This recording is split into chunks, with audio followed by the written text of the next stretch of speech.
Happy Halloween everyone, and welcome back to Extreme Off-Road Silly Bills, and today we're dealing with the 1969 Chevrolet Nova Supersport. So yeah, this was famously used in the Death Proof film starring Kurt Russell, directed by Quentin Tarantino, and was out in 2007. So yeah, it's not exactly like that car though, it's only got the paint job and the same model of car, but it does now have 1500 horsepower, 1100 pounds-feet of torque, from an 8.9 litre double supercharged V8 engine.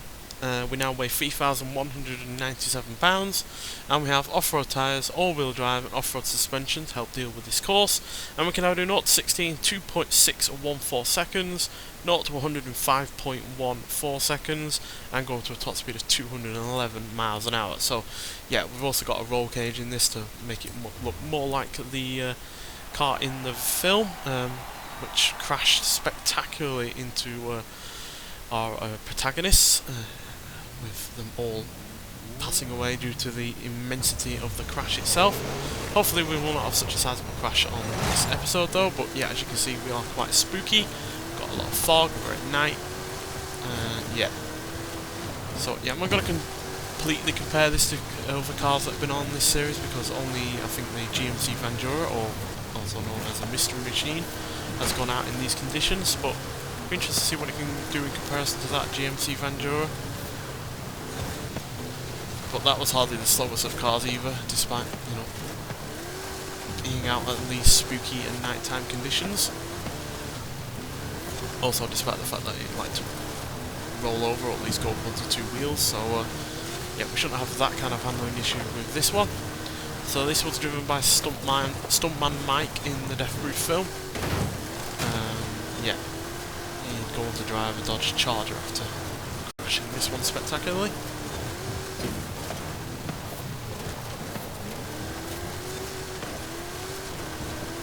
Yeah, we're a lot more off-road orientated than it would have been in that film.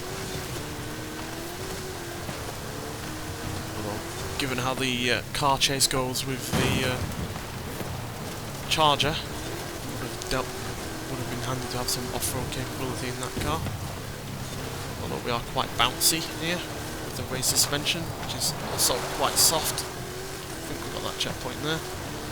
Kind of overrun ourselves a little bit, outbraked ourselves. So yeah, we don't have the best handling, as you might expect for something that has 1500 horsepower and, you know, is a good few years old.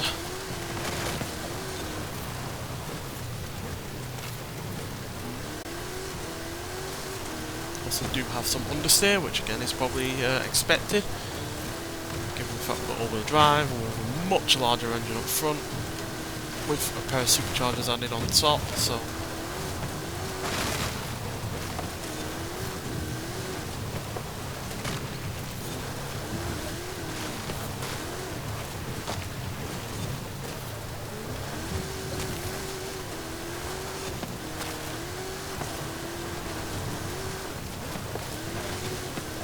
bit of a messy lap.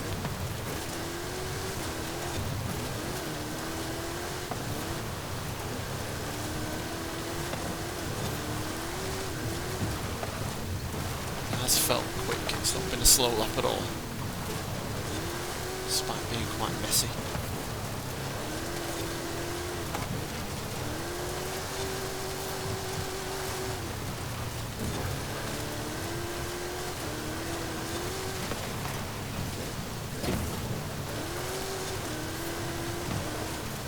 Taken many muscle cars out on this series, so it'll be interesting to see what other ones can do that are around the same age as this, including the white Dodge Challenger that our protagonist used in the second half of Death Proof, and the Dodge Charger that is also used alongside it. Well, we're definitely quicker than the Vandura by a good 12 seconds or so, I believe. Yeah, we're at 3 minutes 16.440, whereas the GMC Vandura, under the same conditions, managed 3 minutes 28.917, so 12 seconds quicker than that. And we're quicker than plenty of other vehicles that have gone out in the daylight without any fog or anything like that. As yeah, we are also just about quicker than a Bar Fit 131, a Sierra Cars Yokohama Alpha, a Liberty Toyota Tacoma, Porsche Mission R, Dodge Coronet Super B, which is also a muscle car, so we're quicker than a period correct car like this one, as well as the Hennessy Venom F5, the Subaru WRX STI ERX supercar, and a Plymouth Barracuda Formula S, and again another muscle car from the same period as this. So yeah, the only older cars than this that are ahead of us are a Plymouth Fury, which was ridiculously quick for a 1958 vehicle, as well as a Alfa Romeo Giulia Sprint GTA Stradale. Yeah, and they're the only two that are older than us, that are quicker than us than this. But yeah, there are a pair of other muscle cars that are actually quicker than us here.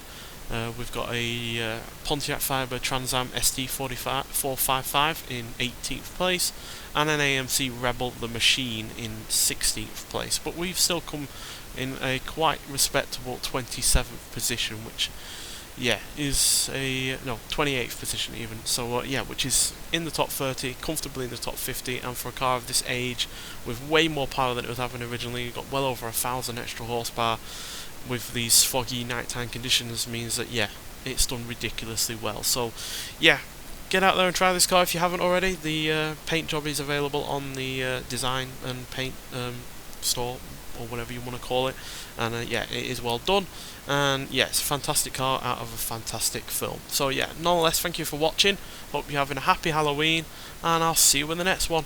Bye.